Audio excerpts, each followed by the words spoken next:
മതം ചോദിച്ചതിന് ശേഷം ഇരകളെ തിരഞ്ഞെടുക്കുക, അവരെ തൊട്ടടുത്ത് നിന്ന് ശരീരത്തിൽ തോക്കമർത്തി വെടിവെച്ച് കൊല്ലുക. എത്ര ഹീനമായിരുന്നു ആക്രമണ രീതി എന്നോർക്കണം. ആ ഞെട്ടൽ തന്നെയായിരുന്നു ഭീകരത ലക്ഷ്യമിട്ടതും.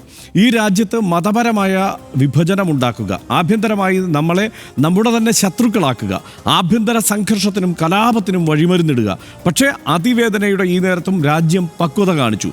സ്നേഹം കൊണ്ടും സാഹോദര്യം കൊണ്ടും കശ്മീർ ജനത ഭീകരതയെ നിഷ്പ്രഭമാക്കുന്ന കാഴ്ചയാണ് രാജ്യം കണ്ടുകൊണ്ടിരിക്കുന്നത്. ഭീകരവാദത്തിന് മതമില്ല, അത് ഹൃദയശുദ്ധിയുള്ള മനുഷ്യർക്ക് ചേരുന്നതല്ലെന്ന് താഴ്വര ഒരിക്കൽ കൂടി തെളിയിക്കും. പ്രിയപ്പെട്ടവരുടെ അരുങ്കൊല കണ്ട് വിറങ്ങലിച്ചു നിന്ന മനുഷ്യരെ കശ്മീർ അത്രമേൽ നെഞ്ചോട് ചേർത്ത് പിടിച്ചിട്ടുണ്ട്. അതുകൊണ്ടാവും സ്വന്തം വീടുകളിൽ തിരിച്ചെത്തിയിട്ടും ആ കെട്ട നേരത്ത് ഒപ്പം നിന്നവരുടെ പേരുകൾ പോലും ഓർത്തുവെച്ച് രക്ഷപ്പെടുത്തിയവർ സംസാരിക്കുന്നത്. എത്രയോ കാതങ്ങൾ ദൂരെ ജനിച്ച് ജീവിച്ച മനുഷ്യർ, അവർ പരസ്പരം സഹോദരങ്ങളെന്ന് വിളിക്കുന്നു. ഈ മനോഹര കാഴ്ചയാണ് ഇന്ത്യ എന്ന ആശയം. എത്ര ആഴമാണ് സാഹോദര്യം എന്ന വാക്കിനെന്നോർത്ത് അവരെ കേട്ടിരിക്കുമ്പോൾ നമ്മുടെ കണ്ണ് നനയുന്നുണ്ട്. ഈ രാജ്യത്തെ ഓർത്ത് നമ്മുടെ ഹൃദയം നിറയുന്നുണ്ട്. സ്നേഹത്താൽ ആർദ്രമായ ഈ മനോഹര ആശയം കെട്ടുപോകാതിരിക്കട്ടെ. അതിനു മുന്നിൽ ഭീകരത തോറ്റുപോകട്ടെ.